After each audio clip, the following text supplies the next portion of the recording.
Muy buenas tardes. Muchísimas gracias por acompañarnos en esta segunda edición de los encuentros del INAP. Gracias, como siempre, a esta casa por acogernos, pero un agradecimiento muy especial a los dos ponentes excepcionales que han tenido la amabilidad de venir esta tarde a hablar y a tener un coloquio sobre la administración defensiva. Ahora tendremos oportunidad de adentrarnos en este concepto, que es un concepto novedoso y que nos permite abordar la práctica diaria de nuestro oficio como servidores públicos desde la perspectiva de los organismos de fiscalización y control, de una parte, y también desde la perspectiva del asesoramiento jurídico que contribuye a acompañar nuestra actividad administrativa del rigor jurídico y la protección de derechos y el ejercicio de prerrogativas públicas. También permiten en estos encuentros del INAP, como ocurrió con la primera edición, contribuir al refuerzo de la imagen institucional de las administraciones públicas a través de un mejor conocimiento de trayectorias profesionales que son absolutamente extraordinarias. Extraordinarias, en primer lugar, por la vocación de servicio público, un rasgo que tienen en común los dos ponentes que nos acompañan esta tarde. Han desempeñado puestos de responsabilidad en el ámbito de la administración activa, también en los organismos de fiscalización, en el ejercicio de funciones jurisdiccionales. En el caso de Diego, comparten también una especialización en distintas facetas del derecho de la Unión Europea, pero curiosamente las dos coinciden en el estudio de los asuntos de lo que antes se denominaba el tercer pilar, y tanto desde la perspectiva de la reflexión o del ejercicio de funciones de representación institucional de España ante las instituciones europeas o del ejercicio de puestos directivos muy vinculados a esa finalidad. Y, por supuesto, es también un rasgo común de los ponentes el estudio de todas las dimensiones del fenómeno jurídico, esa asunción cultural, como en uno de sus últimos escritos señalaba el profesor Alejandro Nieto, nos debe acompañar en la reflexión, ¿no? Esa gran ficción, señalaba en ese estudio, en que consiste en definitiva el derecho. ¿Por qué este segundo encuentro y por qué la reflexión en torno a la administración defensiva? Bueno, surge la idea a raíz de una serie de encuentros más o menos informales y de la inquietud acerca de la necesidad de construir un estándar de diligencia debida, una preocupación que desde la perspectiva de la Secretaría de Estado de Función Pública es sumamente relevante en la medida en que se trata de acompañar la responsabilidad inherente al ejercicio de potestades públicas de algunos elementos que permitan dibujarlo con los contornos de cómo deban ejercerse esas responsabilidades desde la perspectiva de un estándar de conducta, de ejercicio de las prerrogativas que contribuya a prevenir la asunción de responsabilidades derivadas de un ejercicio de esas responsabilidades que sea parte del estándar. De ahí surge la idea de administración defensiva, pero esta es una aproximación muy esquemática y creo que la primera pregunta precisamente a Diego Íñiguez, consejero del Tribunal de Cuentas, que dirige actualmente el Departamento Tercero de la Sección de Enjuiciamiento, y a nuestro abogado general del Estado, David Vilas, es precisamente esa. ¿Qué podemos entender por administración defensiva?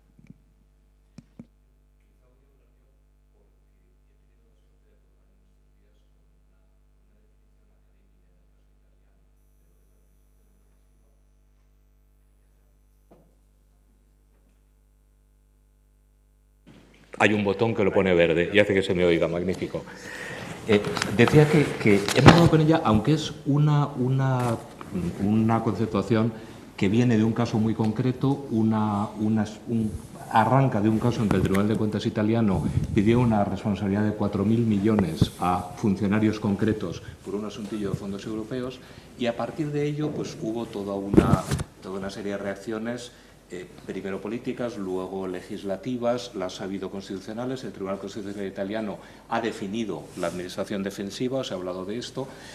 Lo que pasa es que aquí hay dos facetas claramente diferenciadas. Una de ellas es, bueno, ¿qué hacen las administraciones públicas para proteger el ejercicio de las funciones de sus funcionarios, pero también de sus cargos públicos, que es una cosa diferente y se ven evoluciones distintas? Y otra cosa es qué hace sociológicamente el funcionario, en la línea que decía la secretaria de Función Pública, que ha descrito entre nosotros también Alejandro Nieto, para preservarse a sí mismo si no tiene esos instrumentos, en una elaboración o en un desarrollo que acaba siendo patológico, porque lo que empieza a perseguirse no es tanto el interés público o el cumplimiento de la norma, sino el evitar las consecuencias o los riesgos del ejercicio de las potestades públicas. O sea, en este contexto, el libro cuya introducción me ha facilitado generosamente el catedrático de Derecho Administrativo Juli Ponce, lo que analiza más bien es el fenómeno sociológico, cómo trata de preservarse el funcionario. Y esto responde al miedo o a la prevención y es un problema en sí mismo. Hay otros de la evolución normativa. En España se ve en la evolución, por ejemplo, de la legislación de las entidades locales que desarrollan en entidades cada vez más pequeñas estructuras de gobierno, una de cuyas razones podría pensarse que es precisamente la vocación defensiva del cargo electo, que prefiere que firme otro, que firme el funcionario. Pero bueno, en este contexto, nuestro autor italiano o nuestro analista del mundo italiano analiza las actitudes del funcionario que evita tomar una decisión por el volumen o la calidad de los intervinientes, o por el tipo de ámbito público del que se trata, o procura pedir todos los informes posibles una y otra vez, o se acoge a errores formales minúsculos para mantener el proceso abierto un tiempo enorme. En definitiva, trata de evitar la decisión o trata de sustraerse él mismo de la decisión mediante el uso de razones incluso mínimas para abstenerse, etcétera, etcétera, etcétera. O sea, hay toda una patología del funcionario individual. Hay, ya digo, la otra, y hay una tercera derivada que inspira a las dos, que es el miedo al riesgo de decidir de cumplir las propias funciones. Y esto es un grave problema porque necesitamos buenos gestores públicos que hagan su trabajo en todos los ámbitos posibles y que actúen con la tranquilidad de que están buscando servir al interés público, no solamente el cumplimiento formal o estricto de la norma, sino servir al interés público, y esto requiere precisamente lo contrario, o sea, saber que se encuentran en un ámbito en el que puedan desarrollar esto naturalmente. Es interesante en el caso italiano, el caso que les contaba es de 2012, desde entonces ha habido varias iniciativas legislativas, ha habido algún cambio, ha habido sobre todo un cambio normativo que lo que hace es definir el elemento subjetivo, quizá hablemos luego de esto, de la responsabilidad, tratando de reducir a los casos de dolo los de responsabilidad y evitando los de negligencia grave que están presentes ahora, por ejemplo, en la jurisdicción contable. Están modulando cosas y están tratando de delimitar también ámbitos de responsabilidad en esta materia. Quizá no tanto, o no en lo que yo conozco, la idea de elaborar otro tipo de protocolos, de formas de abordar la evitación de la posible negligencia o de la posible imputación de responsabilidad por causas de culpa y negligencia grave. El dolo es otra cosa. Y del dolo sabe mucho el abogado general del Estado. Por referencias. Yo estoy tentado de dar una respuesta muy formal al planteamiento que se realiza, que es la administración defensiva, y me iría casi a un concepto majestático. La administración defensiva soy yo, en el sentido que la Abogacía General del Estado tiene como funciones la representación y defensa. Esto es nuestro ontos, nuestra ontología propia nos lleva a ser los que representamos y defendemos. ¿A quién? A la Administración General del Estado, de modo general, pero también a sus funcionarios y a personal al servicio de la misma en el ejercicio legítimo de su cargo. Con lo cual, podría definir esto de esta manera, que lógicamente no es una respuesta completa de todo el fenómeno, ni muchísimo menos, porque efectivamente detrás de este fenómeno hay muchas aristas o variables, ¿no? En realidad, otra aproximación al concepto puede ser abordada por contraste, es decir, la administración defensiva es el concepto especular de lo que sea los riesgos que atacan a la administración. La administración defensiva tiene que ponerse como parapeto frente a aquellos riesgos a los que puede someterse de forma individual y de forma colectiva. De forma individual, cada funcionario está sometido a riesgos, ¿no? Y entonces, a partir de ahí, en principio, la práctica o la teoría también nos lleva, cuando menos, a la identificación de 3 tipos de riesgos en la sociedad actual y cada vez mayores, ¿no? En primer lugar, aquellos riesgos que están asociados con la actividad legítima del propio funcionario de forma dolosa o simplemente por culpa, y esto efectivamente es un problema porque uno a veces ni siquiera es consciente realmente de lo que supone la intervención, sobre todo en procedimientos muy complejos que uno no domina de forma completa, porque maneja muchos a la vez. Y en el fondo lo que subyace detrás de todo esto es el no verse inmiscuido en lo que pueda parecer que es un acto de corrupción. Entonces la idea de la corrupción es una afirmación necesaria del Estado de Derecho, de cada sistema democrático, y el funcionario lo que no quiere generalmente es ni siquiera que se le entremezcle con la posibilidad de ello, a no ser que realmente esté inmiscuido, en cuyo caso lógicamente estamos hablando de categorías diferentes. Segundo, existe otro tipo de riesgos que son aquellos vinculados en ocasiones a respuestas penales, no penales idealmente, sino laborales. Es que muchas veces el funcionario ahora se ve afectado como consecuencia de conductas tendentes a exigir responsabilidades de otra naturaleza. Aparecen los casos de acoso, los casos de mobbing, provocados o no, reales o no, como fórmula de obtención de beneficios de aquel que se dice acosado o no, y eso en sí mismo afecta a su conducta laboral, no tanto a la firma, sino a la actividad de las unidades. Cuando hablo de estas 2 cosas es porque existen en la práctica, porque nos vemos obligados en ocasiones a acusar, en ocasiones a defender a funcionarios como consecuencia de resultar afectados por procesos penales o por procesos laborales. Y después existe una tercera categoría de riesgos a los que se somete cada vez más también los funcionarios y altos cargos, que ya son de naturaleza no estrictamente jurídica o que no requieren una respuesta jurídica, aunque también las hay, que son aquellos simplemente mediáticos o del buen nombre, el honor, la fama, aquello.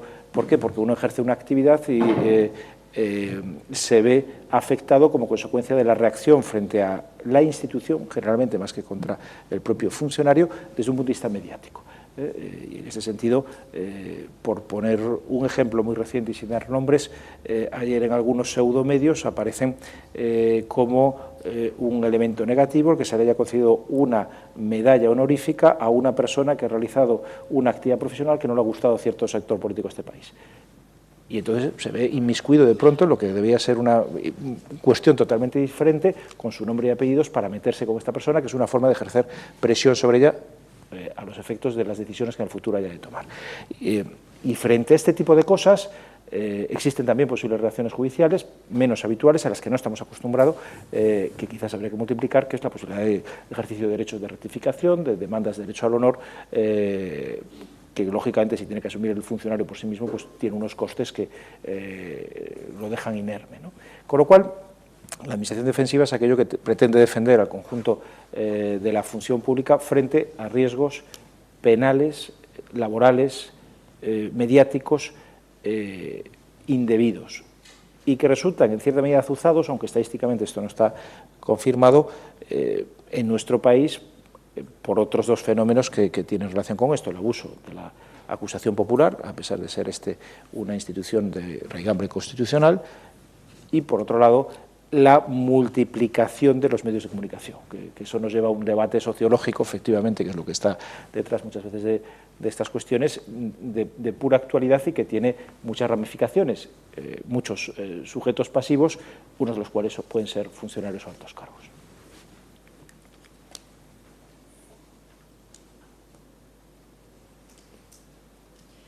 Si atendemos un análisis desde la perspectiva del sujeto, del agente racional, realmente existen pocos incentivos desde la perspectiva del sistema de responsabilidad no al ejercicio de potestades públicas, tanto si se ejercen por un funcionario como por una autoridad, para un ejercicio pleno de las competencias, en la medida en que se ven siempre atenazadas por estos riesgos que acabáis de describir.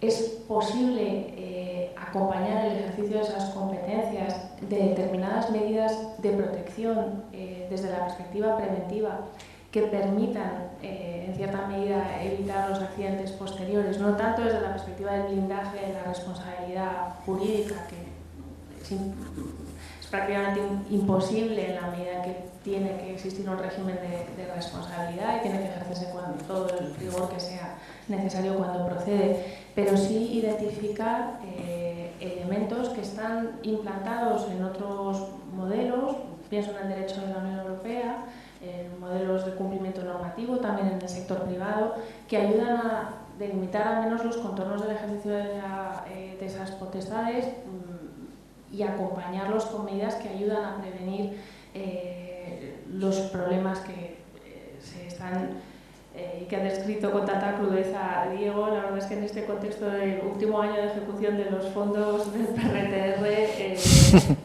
hay que leer con mucho detenimiento esa sentencia. Pienso en modelos que se han importado muy recientemente a nuestro ordenamiento, como la suscripción obligatoria de declaraciones de ausencia de conflictos de interés, las declaraciones institucionales de lucha contra la corrupción, los sistemas que permiten establecer la trazabilidad de los procesos de adopción de decisiones o de mecanismos preventivos como la formación, pero que realmente permiten acreditar que todas las personas han sido formadas debidamente en la prevención de riesgos. Es decir, estos elementos que tienen una implantación muy reciente en nuestro ordenamiento, a partir de la orden del Ministerio de Hacienda que los incorpora en la ejecución de los fondos, ¿tendrían alguna virtualidad o tienen alguna virtualidad en esta dimensión preventiva? Porque si no, efectivamente se produce un perjuicio al interés general derivado de ese efecto sociológico defensivo de no querer ejercer las competencias o ejercerlas de forma que se obstaculiza gravemente la satisfacción del interés general. Yo creo que hay un riesgo de creer, digamos, de darle un volumen a esto mayor del que pudiera tener, porque las responsabilidades se ejercen y la gente trabaja quizá porque más cornas de alambre y vivimos de lo que vivimos y por tanto nos estudiamos lo que sea y lo firmamos. Pero yo sí creo que hay, y distinguiendo de nuevo entre facetas, no es lo mismo la penal que la responsabilidad administrativa que la contable, que es la que yo conozco un poco, pero dentro de esto posiblemente analizando los requisitos fundamentales para determinar que existe una responsabilidad de este tipo, seguramente hay varias de las cosas a las que se ha referido Clara, la secretaria de Estado, que pueden tener sentido en esta materia, porque nosotros nos topamos habitualmente con 3 o 4 puntos nodales de dificultad a la hora de determinar la existencia de una responsabilidad contable o a la hora de estudiar seriamente si se ha producido. La primera, desde luego, es la de la acción. Hablaba el abogado general del abuso de la denuncia. Es verdad que pasa, a veces es el instrumento que tiene un funcionario de una entidad local o de una administración para decir, aquí veo una irregularidad y quiero contarla en algún sitio, lo denuncio, pero cuando le dices, bueno, esto es una jurisdicción rogada, ¿usted demanda o no demanda? No, yo denuncio y quiero que el fiscal demande. Bueno, pues usted tendrá que convencer al fiscal a ver qué hay, pero hay un primer elemento ahí efectivamente de limitación o de juicio jurídico profesional de la administración supuestamente afectada, del Ministerio Público, para decidir si esto es razonable o proporcionado. Es un primer control que no existe en otros ámbitos de responsabilidad de los que hemos hablado. Pero luego hay 3 elementos, a mi juicio, constantemente problemáticos en los que puede haber alguna incidencia de este tipo de medidas.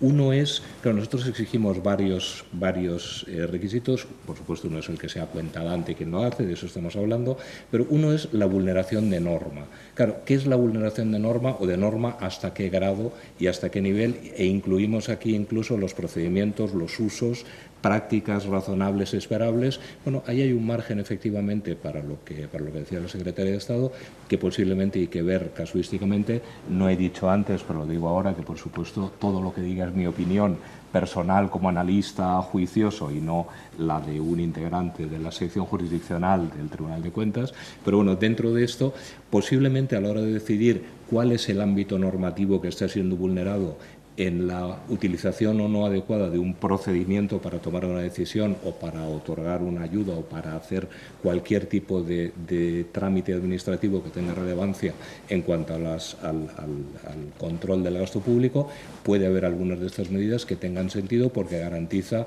el cumplimiento, el conocimiento y posiblemente el cumplimiento de la normativa realmente aplicable. Porque hay veces que el problema es que no sabemos qué norma era aplicable.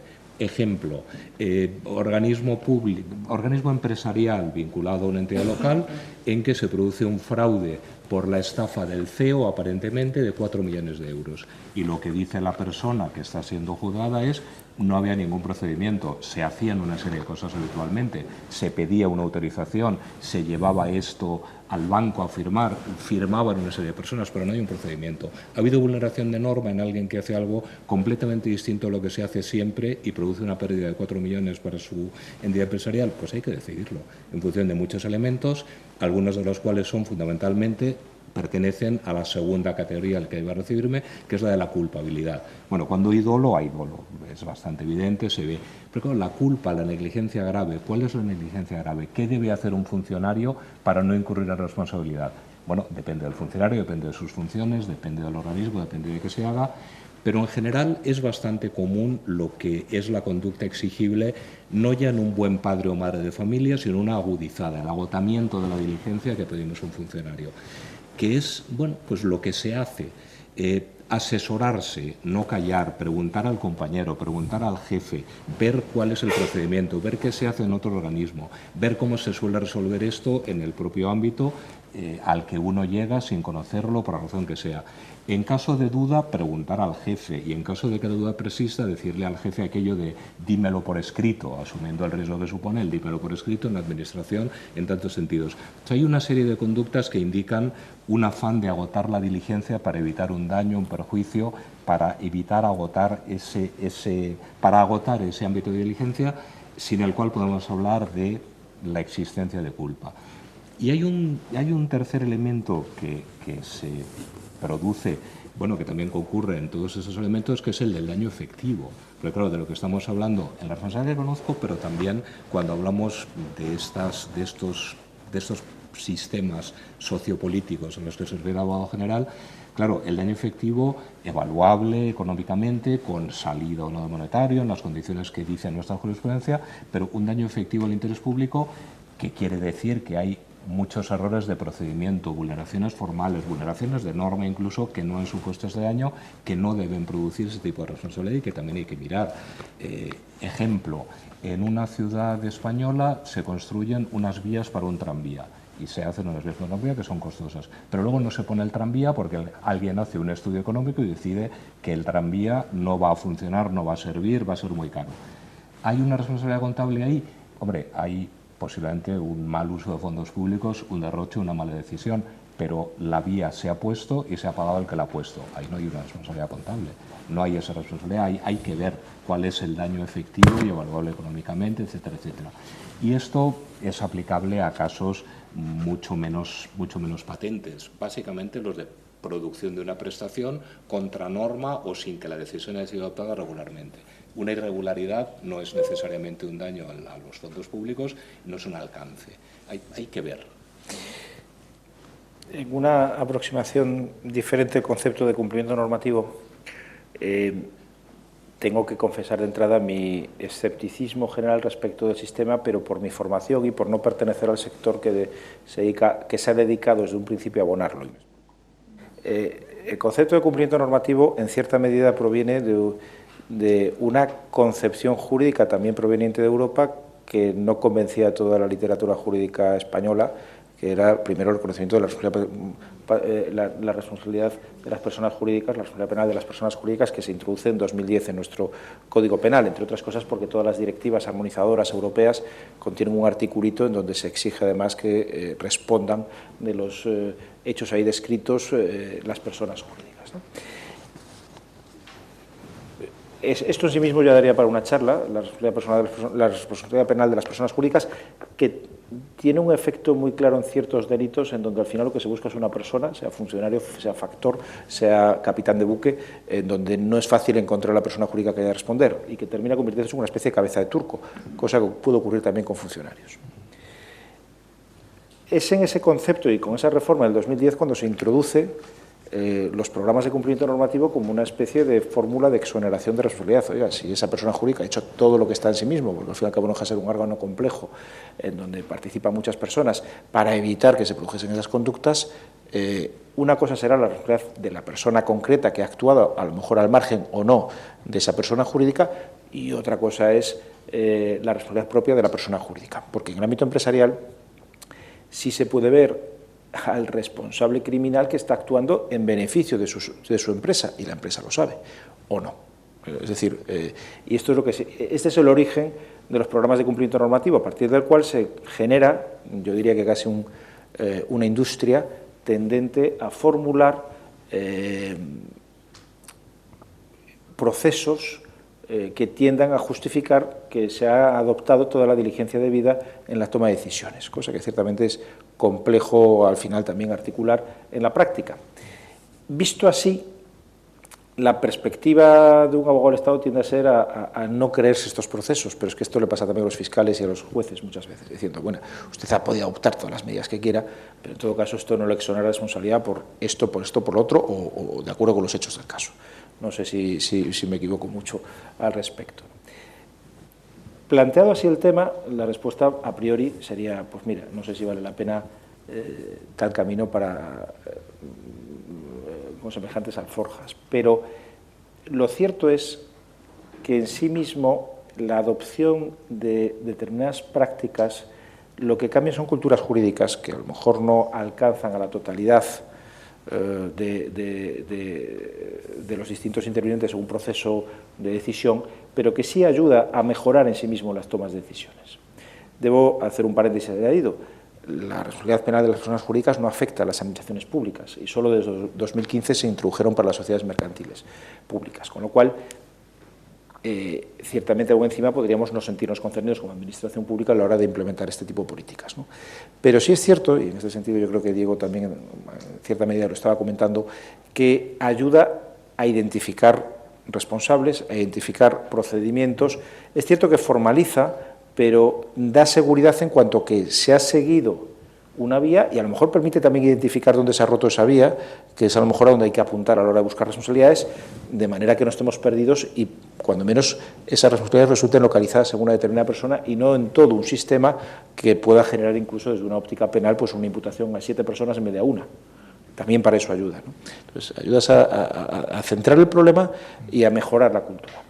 Una vez más, sobre esto se están produciendo avances, impulsados básicamente a raíz de normas europeas principalmente y la gestión de los fondos PRTR, porque el reglamento que lo regula en su artículo 18 establecía la necesidad de establecer una especie de políticas en esa línea, que dieron lugar al Real Decreto Ley 36/2020, en donde ya se menciona el sistema de sistemas de prevención específicos para ver cómo se gestionan esos fondos, y a partir de ahí pues en la orden ministerial de Hacienda, en donde se intenta especificar un poco más aquellas medidas concretas de prevención que se puedan desarrollar al respecto.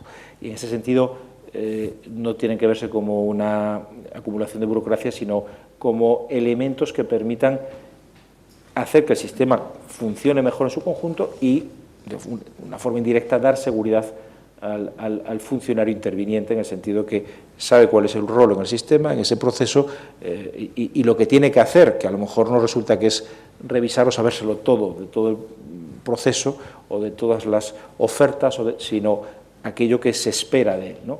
Y esa predecibilidad da seguridad y evita los temores que tiene cualquier funcionario a la hora de saber hasta qué punto está o no metiéndose en ciertos riesgos, porque muchas veces el problema, y con esto termino, no quiero ser demasiado largo, no proviene tanto de que al final uno sea responsable de algo. O sea, un funcionario que actúa diligentemente, en el fondo no va a ser responsable de nada, entendiendo que el sistema funciona y el Estado de Derecho funciona. El problema es el camino hasta que se excluyen sus responsabilidades, que en sí mismo es un problema, porque es que es igual que uno sepa perfectamente que es inocente, en la medida en que se reciba, no digo tanto a lo mejor una denuncia anónima, que puede servir para limpiar el sistema, sino una querella orientada desde cierto competidor o persona que tiene ojeriza a ciertas cosas, que no va a valer para nada, pero basta que te las metan a trámite y durante 2 o 3 años de tu vida te vas a ver enfangado en un proceso judicial que si te defiende un abogado del Estado pues te ahorrará un dinero, pero es que si no, además cuesta un dinero también, y eso es un motivo de preocupación, aunque al final termine siendo declarado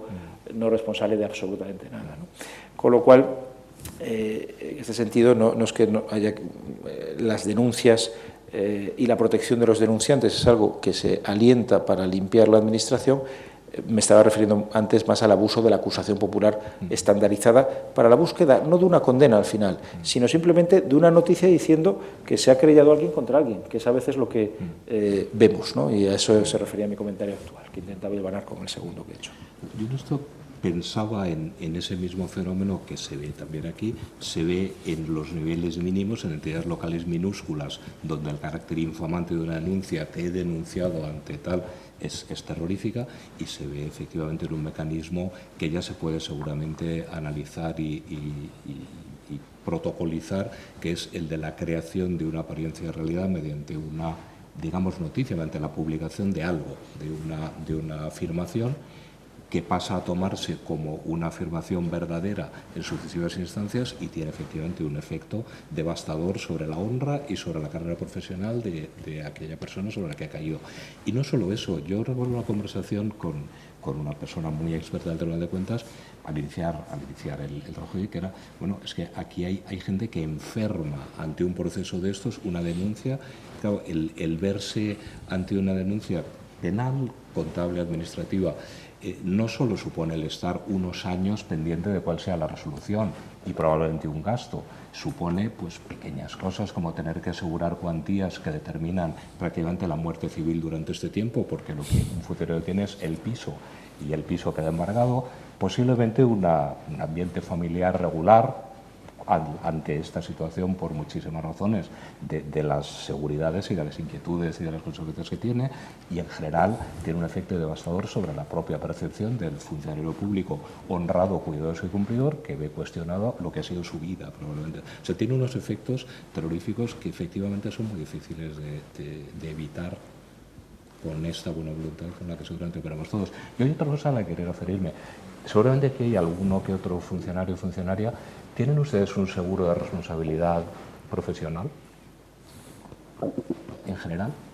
Porque esta es otra cosa que a lo mejor habría que plantearse, no solo el seguro de que la abogacía del Estado les va a defender, que lo hará de un modo admirable y efectivo, sino también este otro, ¿no? La medida en que supone una cierta tranquilidad, claro. Y que a lo mejor deberíamos tener públicamente, no lo sé. Eso abre otro conjunto de comentarios. Efectivamente, bueno, la abogacía del Estado defenderá o no en función de los que se cumplan los requisitos para ello, que tiene que haber una evidencia indiciaria de la existencia del ejercicio legítimo del cargo. En ese caso se entra en un bucle normativo no totalmente definido, en donde lo que está claro es que el Estado no tiene que prestar caución, muchas veces responsable civil y subsidiario de lo que haya podido cometer ese funcionario, y se puede discutir si el funcionario tiene o no que prestar la caución oportuna o no, amparado como está por el Estado, que esto es una discusión que se da en algunos casos. Generalmente se tiende a no exigir la caución en un juzgado de instrucción normal, porque entre la supuesta solvencia que un funcionario tiene respecto a otras personas y el amparo que tiene con el Estado por detrás, tiende a haber esa benevolencia, pero no hay hay oposiciones u opiniones, pero no tanto una definición clara de dónde está cada cual en cada momento, ¿no? Y evidentemente sí, la firma de pólizas de seguros en este sentido también supondría un gasto añadido. También está consorcio para estas cosas, a lo mejor, no lo sé, no está desarrollado, desde luego no es lo habitual, y enlaza con el comentario inicial de lo que es la administración defensiva, teniendo en cuenta que al fin y al cabo en Italia lo que se discutía era de 4.000 millones de euros, ¿no? O sea que en el fondo es el dinero también a veces lo que está detrás. Pero no solo eso, el simple coste en abogados, para el caso de que uno decida ser defendido por su propio abogado, yo mismo me quedo sorprendido a veces de las tarifas que hay de inicio según qué caso. Hay otros más pequeños que no. Tampoco quiero dar una imagen de que esto está totalmente extendido o que es una cosa que resulta un problema muchísimo más numeroso de lo que lo fue en el pasado, porque si uno analiza incluso las estadísticas de la Fiscalía Anticorrupción, pues no ve un crecimiento de casos exponencial. Hay un conjunto de acusaciones mantenidas en el tiempo para todas las administraciones, desde la local, autonómica, estatal. A mí a veces lo que me preocupa ya no es tanto el final del proceso, sino el hecho de verse inmiscuido en un proceso penal o simplemente en unas noticias que afectan a tu honra. Y hay un elemento, a raíz de tu comentario, que también me merece cierta reflexión. ¿Qué se puede hacer si no? Yo recuerdo, mi mujer es inspectora de Hacienda y yo trabajé en el Servicio Jurídico de la Agencia Tributaria durante años, Y era habitual, tienen un nombre, querellas a la catalana, la existencia de querellas específicas dirigidas contra el inspector porque me está inspeccionando. Y entonces lo está haciendo todo tan mal que esto lo puedes ver reflejado en un escrito administrativo primero y contencioso después, en donde no se hablaba sino de lo mal que está hecha la regularización o la inspección y la manía que me tienen, que es lo que nos dicen nuestros hijos respecto a los profesores, cuando no les gusta el resultado, o puede elevarse según la naturaleza del sujeto, o lo sensible que sea el caso, es decir, ojo que te mete una querella o directamente te la ponen, ¿no? Alguna de estas querellas, yo recuerdo, especialmente en tiempos de Barcelona, eran admitidas a trámite, porque la tendencia de un juez con una mínima existencia indiciaria, y el papel lo aguanta todo, es, bueno, hay elementos mínimos indiciarios y lo adecuado, por tanto, es incoar las actuaciones, que es una tendencia habitual en nuestro sistema procesal, algo discutida. Lo contrario a eso es no incoarlas, y entonces se plantea la cuestión de si se está investigando todo lo que se tiene que investigar o no, ¿no? En ese sentido, la tendencia es que se investigue todo lo que haga falta, porque total, investigar no hace mal. Y después, en ocasiones, realmente, previa o no declaración de los afectados, pues se archivaba. Bueno, pues se archiva, porque esto no tiene ni pies ni cabeza, me lo ha explicado este inspector y es razonable, a lo mejor no está de acuerdo y en la vía contenciosa se verá cuál es la cuantía de la deuda final, pero tampoco es para ponerse así, ¿no? Y entonces se recurre a la audiencia provincial. Y lo habitual es que la audiencia provincial diga, no lo he investigado todo aún, fíjese que por aquí o por allá, ¿no? Yo recuerdo un caso específico de un autónomo que llevó a 4 personas a juicio sin haber absolutamente nada. Era un modulero. ¿Y por qué? Porque la jueza de instrucción archivó, la audiencia provincial le dijo, oiga, investiga un poco más, volvió a archivar, le dijo, oiga, siga, oiga, pues mire, si es por investigar, yo paso a fase intermedia y allá no lo para, presenta escrito de acusación y a defenderlos en juicio. Y claro, llegar a ese momento es complicado. Que conste que es el único caso que conozco, los 30, 40 o 50 restantes pues no llegan ahí, pero al final tú eres un funcionario público que has intentado hacer tu trabajo y te ves en una sala de vistas de un juzgado de lo penal. Y esto no le hace gracia a absolutamente nada. Bueno, aquel caso salió bien, para que, como anécdota, yo defendiendo fui tan agresivo que el querellante que estaba presente se fue porque estaba enfadado, que no le gustaba lo que oía, ¿no? Y se absolvió porque no había más. Pero es que llegar a eso, son 2 años o 3, pensando, bueno, y si me encuentro a un juez loco, que ya sabemos que no existen, o si le pasa cualquier cosa, y uno se pone nervioso, y es normal, y eso no está en el sueldo. Pero el sistema funciona un poco así. En realidad esto nos lleva a una reflexión general sobre el sistema de funcionamiento de la justicia criminal en nuestro país, ¿no? Que tiende a ser tendente a levantar todas las alfombras que haga falta. Pero claro, en algunas ocasiones dices, haría falta llegar hasta aquí, ¿no? Bueno, hay una ley de enjuiciamiento criminal en tramitación actualmente que, entre otras cosas, intenta poner coto, como todos los proyectos normativos de reforma de la ley de enjuiciamiento criminal desde el 2011, a la acusación popular, en cierta medida, y después, bueno, a partir de ahí atribuye al Ministerio Fiscal la investigación, que tampoco digo que sea solución de nada, porque se aplica un criterio de oportunidad que es habitual en el derecho comparado. Antes mencionabas a nuestra querencia europea y yo me he dedicado bastante a estas cosas, pero también genera muchas dudas. Esto lo veíamos con el delito fiscal. En España está intentando limitarse el caso en donde es delito o no, con una cuantía anual, etcétera. En Alemania uno puede ir a delito y otro no, según la decisión del fiscal, si has pagado, si no. Es mucho más, bueno, tú conoces bien el sistema alemán, pero es una cosa mucho más evanescente que depende mucho más de la convicción del acusador y de la conducta del presunto responsable, que tampoco genera todo tipo de tranquilidad, porque al final dependes de voluntades ajenas que pueden ser más o menos volubles o estables, ¿no?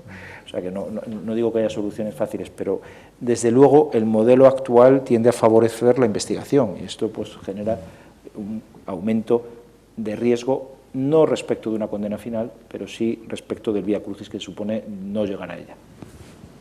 Sí, yo, por facilitar el trabajo a la moderadora, sigo el diálogo porque hay efectivamente hay una realidad que nosotros en nuestra pequeña jurisdicción, en la que hay mejores expertos que yo en la sala, vemos que es que efectivamente hay menos casos que antes en la realidad, y esos casos a menudo pertenecen a administraciones más pequeñas, administraciones locales o organismos dependientes de administraciones locales muy pequeñas, de los 8.300 ayuntamientos que hay en España y creo que casi 20.000 entidades globalmente en todo ese mundo, que probablemente lo que tienen es muy pocos recursos jurídicos y gestores para evitar algunos errores o accidentes. O sea, del caso clásico de la jurisdicción contable, que era el cartero al que roban la saca y acaba respondiendo él por lo que le han robado, pasamos a casos de errores realmente basados en la ignorancia, a veces contumaz, que es el problema, pero en la ignorancia básicamente. O sea, vivimos en un mundo más cuidadoso y cuyas administraciones general y autonómicas en general son mucho menos problemáticas que fueron por profesionalización, por cuidado, por calidad y por otra razón que es la que me gustaría subrayar, que también sugiere David, que es, claro, es que vivimos en una realidad social de un momento y la realidad social de un momento es terrible. O sea, está terriblemente todo, polarizada, crispada, comunicada, etcétera, etcétera. Y esto es un contexto cultural en que la querella catalana o el uso de este tipo de cosas produce un efecto devastador, porque también afecta a quien tiene que tomar esas decisiones de control. Sería el Ministerio Fiscal en un sistema como el alemán, en un sistema en que la acusación queda en esta institución, pero en general es también la del, probablemente, yo puedo hablar solo de mi experiencia, que es escasa, del magistrado que tiene que tomar una decisión o del que dirige una investigación, que es ¿cómo no voy a investigar esto? Sea por el volumen, sea por la relevancia, sea por la resonancia o sea por el riesgo de que me digan que estoy dejando de investigar algo. Y esto tiene luego un efecto, a veces el buscado, puede tener sobre la competencia, porque probablemente ese instructor o ese funcionario diligente que está investigando un caso tributario o del tipo que sea, pues a lo mejor se ve apartado porque ha acabado teniendo pleito con a la persona que está investigando. Y a lo mejor este es otro fin, y este fin también requiere aplicar cuidadosamente los criterios que establece la jurisprudencia, de ser muy restrictivo a la hora de apreciar una causa de abstención o de reposición. Pero bueno, hay muchos efectos concatenados en este mundo y que son parte de un clima social en el que, no habiendo más casos y probablemente habiendo más cuidados, más controles, etcétera, etcétera, hay algunos casos bueno, pues muy reproducidos por los sistemas de reproducción de estas realidades o no, y hay un uso instrumental de esto que no es estrictamente de control administrativo, sino de otra cosa, digamos, de otra cosa. Yo enlazo temas también y así. Esto es lo que me trae a la mente. Está bien que hemos empezado hablando de riesgos, de situaciones actuales. Bueno, parte de lo que subyace a todo esto es no tanto el riesgo o la realidad, sino las percepciones, ¿no? Tanto del funcionario como del público, por así decirlo, lo cual afecta a este sector de varias maneras. Uno es, por ejemplo, lo que se supone que subyace a todo lo que estamos hablando, ¿no? Antes lo dejaba caer de lado, ¿no? Al fin y al cabo, pues cualquier sociedad desarrollada tiene que tener índices de corrupción bajos, además es que se ve en el ámbito comparado, ¿no? Aparentemente las más avanzadas con las que tienen un índice de corrupción más bajo, porque la corrupción, en cuanto más rampante, pues es lógicamente totalmente contraria al desarrollo económico y por tanto hay que luchar contra la corrupción. Estos son principios, desde luego, que se asumen con naturalidad, pero que resultan impulsados a nivel europeo, a través del Consejo de Europa y el Greco, a través de la Comisión Europea y, como subraya, sin tener muchas veces competencia, estas cuestiones. Pero, claro, es difícil analizar, y sobre todo si se pretende el derecho comparado, porque los tipos a veces son muy diferentes, realmente la existencia de corrupción real en forma de sentencias, de la existencia de la percepción de la corrupción, que muchas veces es eso lo que se analiza, y el Eurobarómetro cada cierto tiempo, también el CIS, pues tienden a dar datos sobre esta cuestión, ¿no? Y yo recuerdo comentar a nivel europeo, bueno, a ver, es que estos datos en sí mismos ya son de difícil análisis, en un sentido muy claro. Me decían compañeros del este de Europa, no, es que nuestro país ir a a la sanidad pública y llevarle un regalo al médico para que tal, eso no es percibido como corrupción, eso es la práctica habitual ante un servicio que no suele ser maravilloso y por tanto uno quería asegurarse de que el servicio era mejor, ¿no? Y entonces, claro, la percepción de la corrupción, el umbral es diferente al que probablemente al que tiene nuestro país idiosincráticamente, ¿no? Con lo cual, al final, el que resulta que tiene una percepción de corrupción mayor es aquel que a lo mejor tolera menos ciertos umbrales, evidentemente, llegado a cierto punto, pues todo el mundo va a estar de acuerdo que estamos ante prácticas corruptas, y otros países, en cambio, que parecerán mejor en esos estadísticas, en esas encuestas, no por eso tienen un problema de corrupción menor, con lo cual la percepción de la corrupción es una cosa y la corrupción real es otra.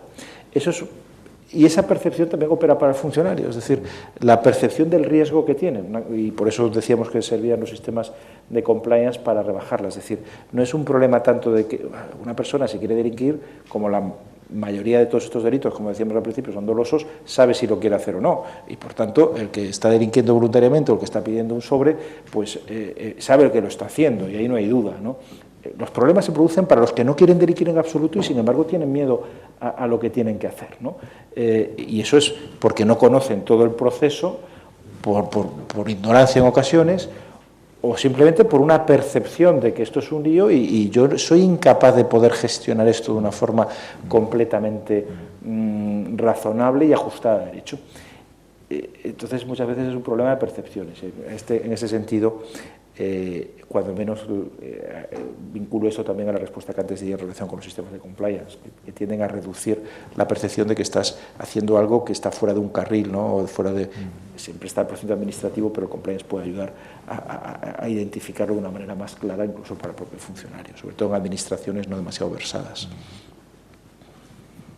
Sí, ahora precisamente en el análisis de las percepciones y la disonancia que se produce entre el fenómeno real y la percepción también sucede en el ámbito migratorio y está muy bien medido por los eurobarómetros, ¿no? Con la pregunta de cuánta población migrante estima que hay en su territorio. Siempre hay una sobreestimación. Con la corrupción es muy significativo, que se mide habitualmente por la pregunta de si en los últimos 6 meses ha tenido que pagar un soborno a un funcionario para acceder a servicios públicos, ¿no? Y normalmente estamos en el 2%, creo recordar, o en porcentajes muy bajos. La percepción es muchísimo mayor. Pero también desde el lado de la Administración hay una percepción del riesgo y una percepción del control, de la capacidad real del control. Sobre esto tuvimos muchos debates cuando estábamos preparando el sistema de integridad de la Administración General del Estado, porque lo elaboramos además de con la Abogacía General y con la EGAE, con las Inspecciones Generales de Servicios, y también hablábamos en ocasiones de la ilusión del control sobre el expediente administrativo. Es decir, hemos crecido en un modelo de administración que proyecta todos los elementos de control sobre un expediente. Y el expediente como instrumento de control tiene serios problemas. En primer lugar, por la distinta participación que se da en él en los distintos órganos intervinientes, que al final genera, digamos, cierta desvinculación con respecto al objetivo final. Yo con hacer mi informe, con analizar este ángulo del problema y con formalizarlo con mi firma, tengo suficiente. Y luego llega, digamos, la ilusión del control de quien tiene que asumir con la firma la proyección hacia el exterior de esa actuación de la Administración, que únicamente se ciñe a comprobar si cuenta con los informes preceptivos, si el expediente está completo y nadie ha manifestado una objeción de calado a la firma.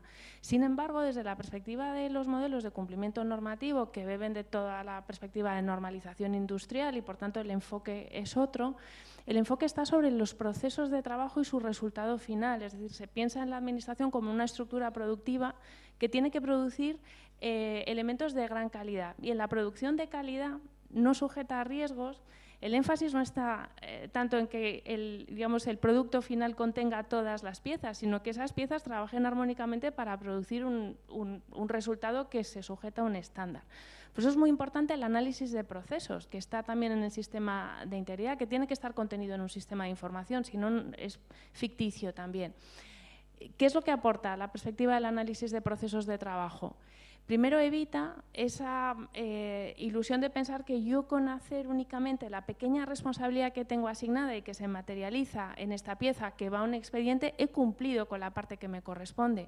No, todas las personas que intervienen en ese proceso de trabajo se corresponsabilizan de alguna forma de la calidad del resultado final. Y eso es muy importante, porque esa calidad incluye también el análisis de riesgos. Y en el análisis de riesgos, una cosa que jamás nos planteamos, y yo creo que es interesante examinar a la luz del ejemplo que ponía Diego sobre una inversión pública mal concebida, que al final tiene un impacto considerable en el presupuesto público, es si en algunos casos los riesgos que se asumen con una determinada actividad tienen que llevar a la conclusión de que hay que cesar inmediatamente con esa actividad, algo que jamás se plantea en la actividad administrativa, entre otras cosas porque jamás registramos los riesgos. Es decir, tenemos noticias de los riesgos de corrupción y su materialización en incidentes a través de las sentencias, es decir, siempre es un conocimiento indirecto, pero no tenemos un sistema que nos permita saber en qué procesos de trabajo los riesgos son de tal envergadura que directamente aconsejan no emprender esa actividad.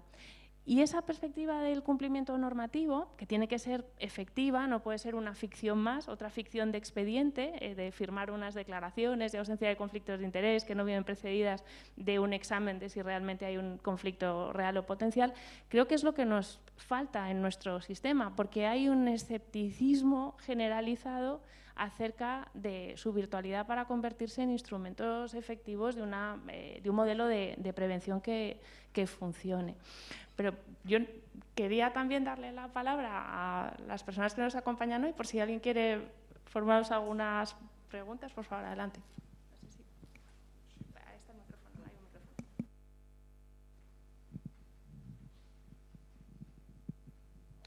Muy amable, muchas gracias. Sí, se me oye, ¿no? Agradecer a los ponentes la intervención y a la moderadora, porque el debate es muy interesante y muy rico, además con muchos detalles, así que de aquí mi agradecimiento a la exposición. Y la pregunta que yo quería hacer tanto a los ponentes como a la moderadora, voy a rescatar lo de las notas porque la última intervención suya ha sido muy clarificante. La ley de contratos de la administración pública, uno de los objetivos era la transparencia, ¿no? Cuando se ejecutó a través de una transposición de la normativa europea. Antes han hablado los ponentes de los fondos PRTR, ¿no? Y de la disfunción que se produce cuando no se produce un análisis del tiempo. De tal forma que la administración pública se ve obligada a ejecutar contratos con un límite de tiempo que muchas veces no es capaz de ejecutar en buena forma, ni en buena lid con los procedimientos que se marcan de control. Estos fondos a ejecutar con límite de tiempo lleva a la administración y a los funcionarios al límite del servicio público. Esto es así, yo lo veo así, o por lo menos lo quiero representar aquí. Y a raíz de los análisis de procesos que ha comentado la moderadora, es importante reseñar que eso lleva un proceso normativo de tiempo que muchas veces es incapaz de cumplir el propio funcionario, ni siquiera la administración. Pero el límite corre, el tiempo corre y el 31 de diciembre o 20 de diciembre el plazo que ponga la administración va llegando. De tal forma que al final al funcionario público solo le quedan dos alternativas. O bien asumir la responsabilidad con un análisis de riesgos donde ya ve que va a llegar a tomar una decisión, incluso muchas veces sin elementos de juicio, equivocado o no, o la segunda alternativa que le queda es la dimisión. La dimisión y pasar, bueno, pues digamos, el testigo a la administración pública de que él como funcionario es incapaz de asumir esa responsabilidad. Mi pregunta va en ese sentido, ¿no? ¿Es esa capacidad del funcionario una alternativa para mostrar que el sistema está fallando? Y luego, enlazando con lo que ha dicho el ponente, en este caso, don Diego Íñiguez, sobre la protección jurídica, vengo de un sector donde casi todos los, o por lo menos gran parte de los funcionarios tienen seguro de protección, precisamente porque los casos diarios, no tanto en la gestión administrativa, pero sí en la gestión de personal, pues es bastante frecuente tener que tener una protección aparte de la que la administración te da. Entonces, mi pregunta contra los ponentes ¿es la dimisión una alternativa para mostrar que el sistema está fallando? Muchas gracias. No mayor que el suicidio. Sí que una cuestión que las dos últimas intervenciones me suscita es que es cierto que no todos los funcionarios están haciendo el mismo tipo de procedimientos, y en realidad aquí estamos centrándonos en última instancia los que subyacen son los de gasto. Lo digo porque sirve a título anecdótico, pero sí que permite reflexionar, a pesar de que pueda tener consecuencias y también nocivas para el administrado. Hace poco estaba cenando con quien descubrí que había sido concejal de un ayuntamiento mediano de este país en materia de urbanismo. Y entonces le empecé a contar cuestiones personales diciendo que no entendía cómo el tiempo ahí no funciona. Porque total, uno presenta un proyecto de 500 páginas para hacer una breve reforma de un local o de una vivienda y la manija la tienen ellos, que es una concepción totalmente diferente a lo que ocurre con el gasto y cuando uno está sometido a la necesidad de resolver.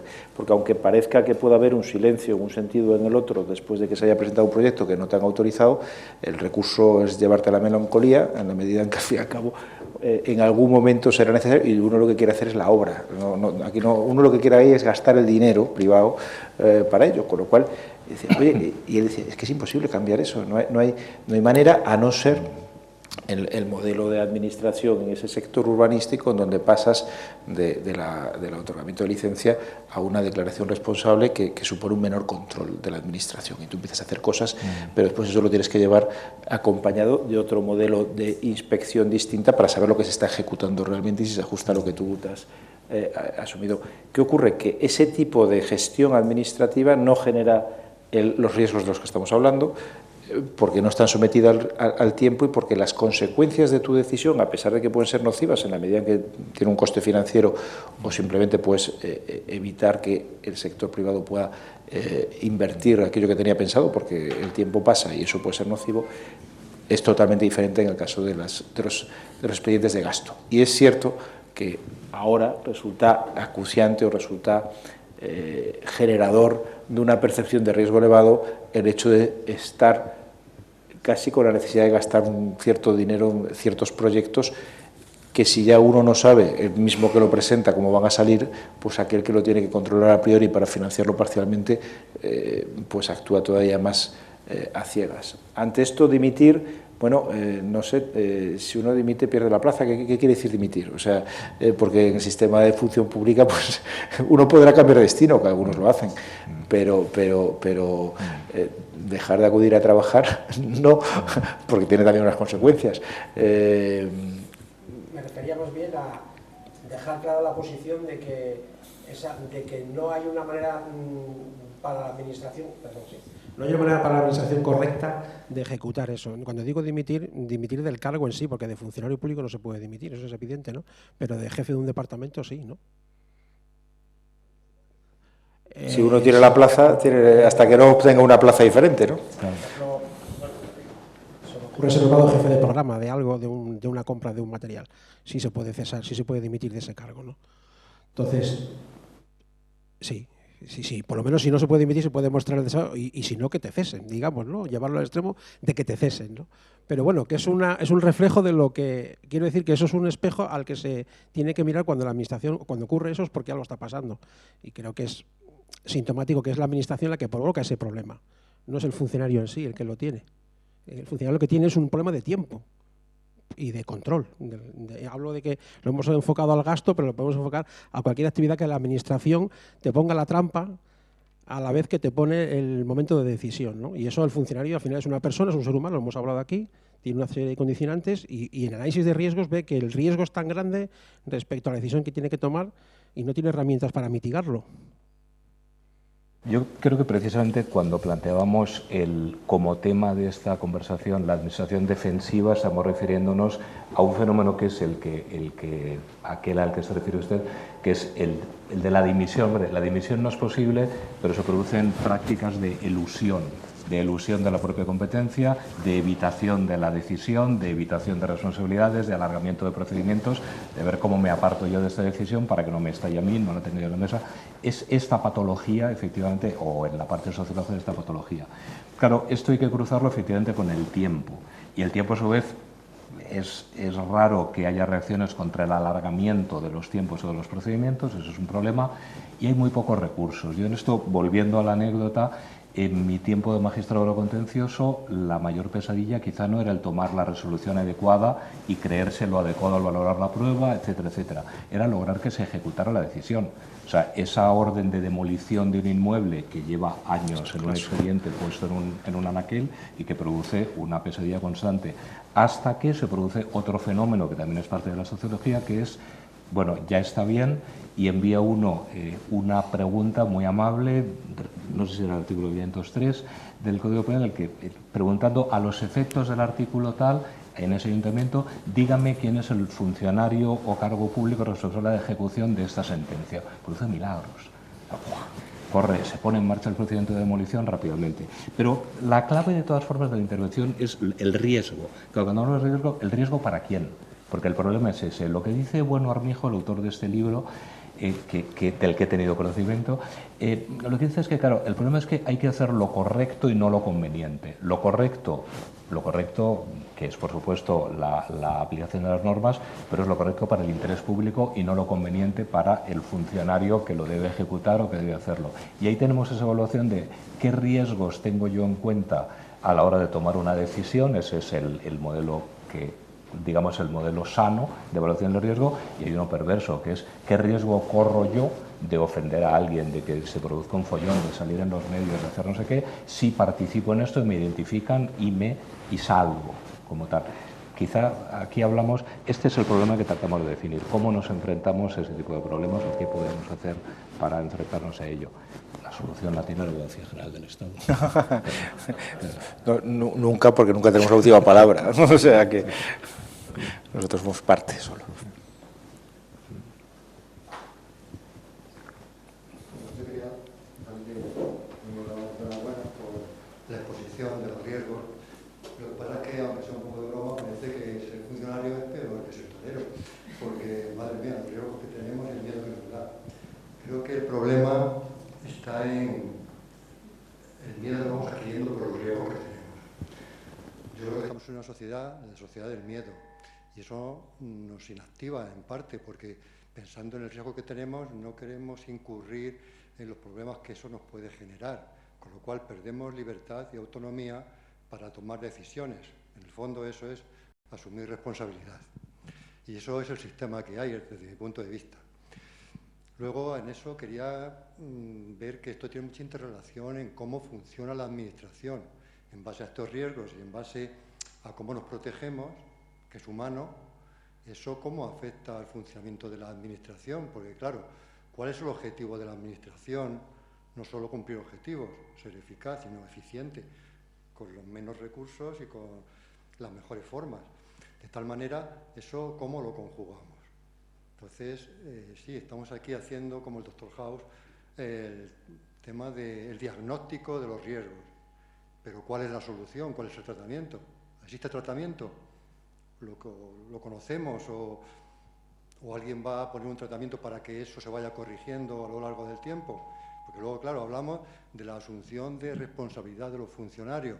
Y ahí hablamos del personal directivo, que es el que normalmente tiene, o firma, o tiene más responsabilidades. ¿Cómo se elige a ese personal directivo? Si es funcionario, libre designación, discrecionalidad técnica. Para la elección se elige a los mejores. O si es personal laboral con un contrato de alta dirección. Eso, en definitiva, se están eligiendo, hay un estatuto, porque hay un problema en definir cuál es el estatuto del empleado, o sea, del directivo público. La evaluación del desempeño, eso está todo en, digamos, cosas muy ambiguas de cómo se va a hacer, de cómo, desde mi punto de vista. Entonces, lo que quiero decir es que estamos en una sociedad donde tenemos mucho miedo. ¿Cuáles son los riesgos? Claro, resumiendo, podemos tener responsabilidad penal, pero a lo mejor ponemos un ejemplo, pero en general, ¿qué funcionario ha tenido, está en la cárcel por asumir esos riesgos? A lo mejor no hay tantos. Responsabilidad civil, hemos tenido que indemnizar con nuestros propios bienes a terceros. ¿Cuántos casos hay? Y en tercer lugar, ¿qué podemos hacer? ¿Renunciar al cargo? ¿O dimitir? O sea, o poner nuestra disposición, o sea, nuestro cargo a disposición de... Entonces, quiero decir que todo está muy bien, pero ¿cómo corregimos en esta sociedad en que tenemos miedo? Creo que no hay que tener tanto miedo. Creo que eso estamos acostumbrados a obedecer. no voy a hacer esto porque si el que me ha puesto en este cargo yo le llevo la contraria, no es conforme a lo que él creo que tal, pues no lo voy a hacer y me va a quitar del cargo. Entonces, todo esto es un problema, porque claro, ¿cuál es el objetivo de la Administración? ¿Defender a la Administración qué es? Cumplir la ley. O sea, defender el interés general, defender a los ciudadanos. Y para mí no es defender a los ciudadanos, no es defender al ayuntamiento como institución, es defender que ese ayuntamiento actúe de acuerdo a las normas legales. Y no que por problemas, a lo mejor en un juicio, problemas procesales, problemas de trámites procesales de algún tipo de prueba, pues realmente dice, no, el ayuntamiento ha ganado este pleito. No, pero está defendiendo el interés general, no estamos defendiendo al ayuntamiento. Que eso no se vuelva a repetir, o a otra administración, que eso no se vuelva a repetir y que la administración sea limpia y transparente, no es que solo lo parezca. Entonces, bueno, esa es la idea y es mi reflexión. Y quería hacer, la pregunta en definitiva es si este miedo y estos riesgos, ¿qué efectos realmente está provocando en el funcionamiento adecuado de la administración de cara a si funciona bien para fidelizar a los ciudadanos y que ellos entiendan que tiene una administración potente y que está defendiendo sus intereses? A mí la intervención que ha realizado usted me gusta en el sentido que en algún momento he intentado decir que tampoco hay que ser alarmista, pero yo creo que los dos, Diego y yo, hemos intentado ser descriptivos y tampoco se puede negar algo que está ahí. Evidentemente no es algo que me pasa a mí, aunque bueno, dentro de mis riesgos yo ya he recibido en el año y 4 meses que llevo 2 querellas, se han archivado las 2 y no estaba nervioso, quizás porque soy jurista, pero comprendo que si llega a ser un funcionario no relacionado con el mundo del derecho, eso en sí mismo le quita confort, ¿no? Dicho lo cual, efectivamente, al final el funcionario que resulta, como ocurre en la inmensa mayoría de los casos, fiel al ejercicio de sus funciones, nada debería temer en abstracto, a pesar de lo cual algo podrá temer en concreto, que es a lo que nos estábamos refiriendo. Y después, además, es que hay que luchar contra el funcionario que no resulta fiel al ejercicio de sus funciones, que alguno también hay, aunque haya pocos, ¿no? Y en ese sentido, el resumen puede ser ese. Al final, pues se pueden exacerbar o no los miedos. Lo que ocurre es que existen y la posibilidad de su explotación también, porque existen recursos para explotar esos miedos. Y eso puede convertirse en un problema sociológico, en cierta medida, y jurídico también, aunque tenga final feliz el jurídico. Lo que pasa es que el jurídico con final feliz, entre tanto, tiene un nudo y un desenlace que pueden ser amargos. El desenlace no, el nudo, una presentación y un nudo que pueden ser amargos.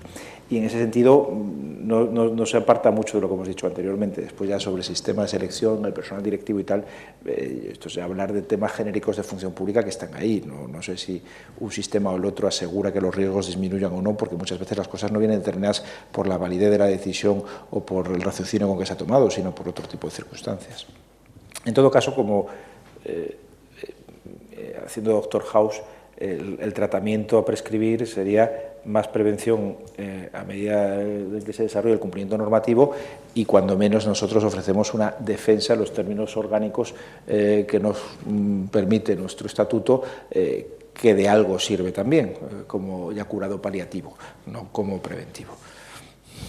Sí, yo la verdad es que no puedo estar más de acuerdo, solo añadiría un principio general quizá del derecho que deriva de deficiencia, que es el de la sensatez a la hora de apreciar la concurrencia de factores que justifiquen ese miedo y de cómo debe uno conducirse, que es, insisto, con bastante probabilidad, si hablamos de casos más concretos, consultando, asegurándose, estudiando, preguntando, en su caso pidiendo instrucciones, siguiendo el procedimiento, buscando el procedimiento. Hablamos de cosas que es la que nos permiten sobrevivir como funcionarios a jefes y circunstancias realmente que todos podemos describir luego en alegres cenas o en terribles memorias que deberíamos escribir de mayores.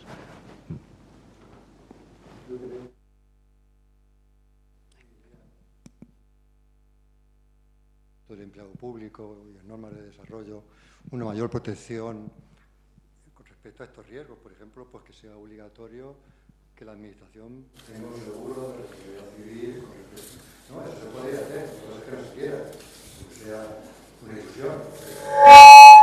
Porque, claro, es decir, tratamiento en generalidades que son muy bien, pero como no se están en normas legales que sean de obligado cumplimiento y que sean revisables para poder exigirlas ante un juzgado, pues las buenas intenciones están muy bien.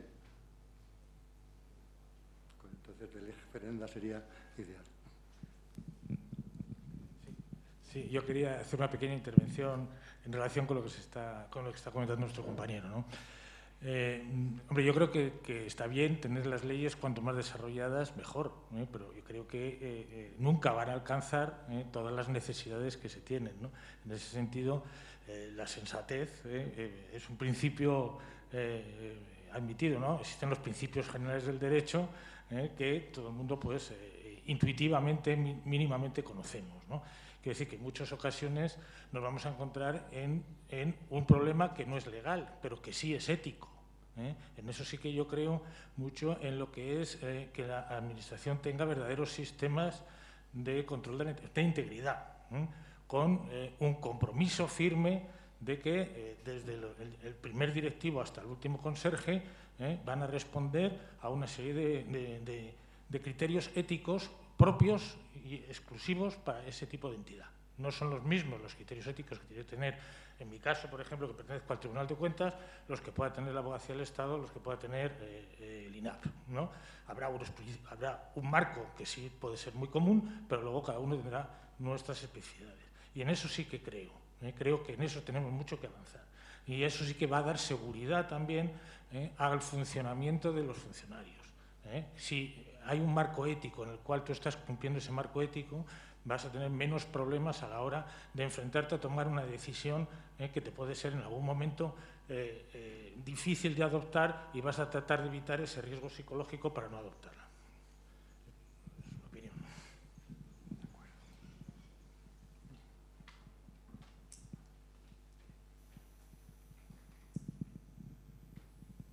Buenas tardes y agradecer tanto a los ponentes como a la moderadora el poder disfrutar esta tarde de un tema tan interesante. Voy a intentar ser breve y referirme a dos cuestiones muy concretas. Por un lado, en aquellos ámbitos de responsabilidad donde la responsabilidad de alguna forma viene sobrevenida a la propia responsabilidad del puesto que inicialmente se tiene. Me estoy refiriendo a las delegaciones de competencias. De un tiempo a esta parte creo que se está agudizando un proceso de una delegación, digamos, intensiva y extensiva, de arriba abajo, y entonces hay puestos intermedios, normalmente las subdirecciones generales, donde se encuentran por la vía de delegación asumiendo un elevado número o carga de competencias, de responsabilidades cuantitativas y cualitativas. Y claro, aquí el problema está en que uno, cuando tiene la delegación de competencias, la competencia delegada es responsable, pero sigue teniendo una dependencia jerárquica de quienes le han delegado. Y a veces pues, se producen situaciones complicadas, que bueno, que sobre el papel, aquí se ha comentado el expediente formal, y el expediente, la responsabilidad la asume quien ha asumido la delegación, pero desde el punto de vista del proceso han intervenido otras personas, que además tienen una competencia jerárquica o si no lo han nombrado, tendrían la capacidad hasta de cesarle. Eso me gustaría conocer un poco, incluso desde el punto de vista jurídico, si esto puede tener algún tipo de limitación, porque vemos que en principio no tiene límites ni cuantitativos ni cualitativos. Prácticamente todo es delegable. Y luego, yendo en este aspecto concreto, el fenómeno de las juntas de contratación. La ley de contratos establece que no pueden ser altos cargos quienes presidan la junta de contratación. Por tanto, tienen que ser sus directores generales, que asumen entonces la competencia del órgano de contratación, pero tenemos el mismo problema. Tienen una dependencia jerárquica de los altos cargos, de las esferas donde realmente toman las decisiones de contratar. Es decir, a fin de cuentas, lo que se trata es de decidir la contratación y satisfacer necesidades. Y esas necesidades no las decide el presidente de la Junta de Contratación, las decide en el ámbito directivo del Ministerio. Entonces, me gustaría un poco conocer la opinión respecto a este tipo de fenómenos, de situaciones concretas en las que se ve inmerso el funcionario. Muchas gracias.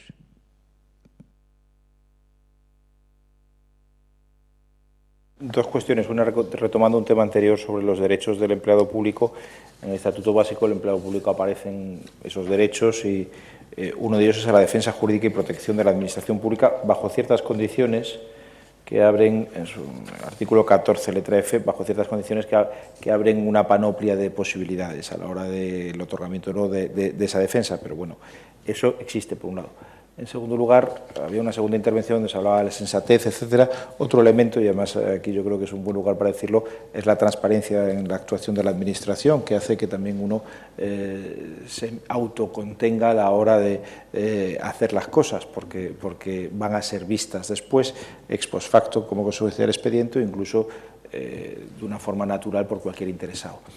Y en tercer lugar, y sobre el tema de la delegación de competencias, que algunas limitaciones legislativas tiene, desde un punto de vista estrictamente jurídico es una cuestión de prueba, es decir, al fin y al cabo, en el ámbito, si nos vamos al ámbito penal, el dominio del hecho es lo que determina a todos los niveles, el que el responsable de la ejecución en el callejón de Nápoles sea aquel que blande la pistola o el que le ha dado la orden, y es una cuestión de prueba saber si se puede hacer el hilo entre uno y otro, si es que realmente alguien ha dado la orden o ha sido una vendetta por una cuestión que no tenga nada que ver con lo que este planteamiento sugiero y que no tenga nada que ver con la mafia, por así decirlo, y que sea una venganza por otra cosa.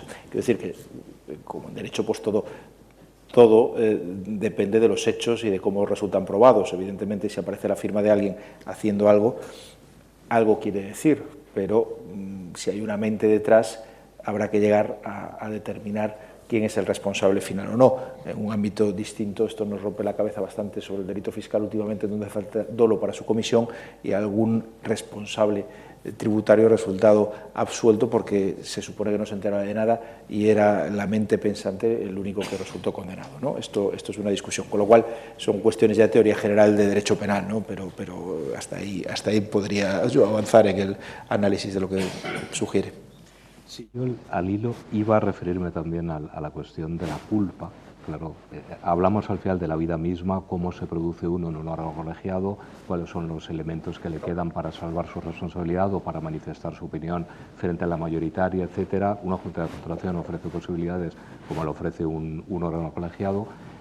Hay, efectivamente, digamos, parte de ese riesgo del que hablamos y de esa percepción de riesgo o de inquietud que lleva a una actitud defensiva en el sentido negativo es la sensación de que se objetiviza la responsabilidad. Como yo tenía el cargo tal o como yo intervenía en tal, me va a caer a mí la responsabilidad. Hombre, no.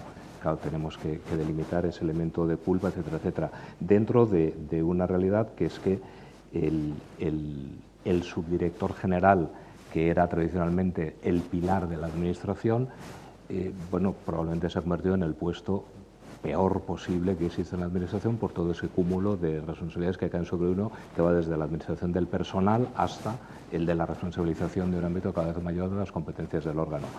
Frente a eso, yo solo puedo decir que yo vi mi primer subdirector general muerto por infarto muy al principio de mi carrera y empecé a respetar mucho más su interpretación por haber leído a Alejandro Nieto esa figura.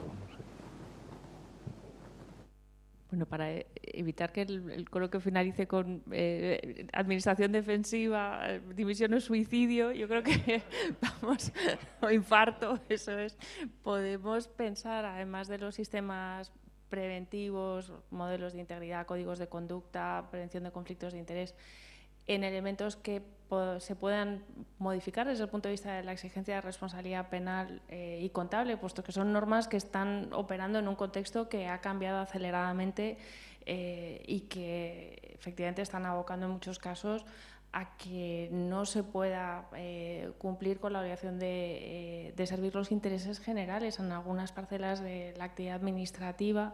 Se ha puesto el ejemplo de contratación, que no nos llevaría muy lejos, pero es verdad que muchas de las normas pensadas para prevenir accidentes jurídicos están haciendo que se pierda de vista la finalidad fundamental de la compra pública, por ejemplo, ¿no? Pero desde el punto de vista de la exigencia de responsabilidad, con las normas para la exigencia de responsabilidad contable, en la forma en la que se instruyen los procedimientos en el ámbito de la responsabilidad penal, que podría cambiar, que podría contribuir a evitar este fenómeno de la administración defensiva, y ya con esto yo creo que podríamos terminar.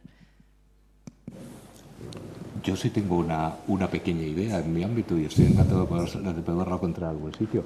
En el ámbito de la jurisdicción que ejerzo, que es la contable, hay una reforma pendiente, una actualización de la normativa y una reforma pendiente que haga una serie de cosas que llevo 3 años escribiendo y tratando de que alguien lea, pero hay varias cosas claras para hacer los mecanismos de investigación y de resolución más eficientes, más cuidadosos, más orientados al interés que se persigue y al fin que modifiquen el modo en que se hace la instrucción, que modifiquen el procedimiento que se aplica, que eviten una dispersión actual que luego no se utiliza y que establezcan un procedimiento único que sea en la jurisdicción contenciosa administrativa, que modifique la posición del juez dándole la de la jurisdicción contenciosa y no la de la civil que tiene por un accidente histórico para poder investigar la realidad y no limitarse a presidir en un juicio entre partes supuestamente iguales que no lo son, que modifique el modo de conseguir la prueba y le permita ser más incisivo en esa búsqueda y en general que actualice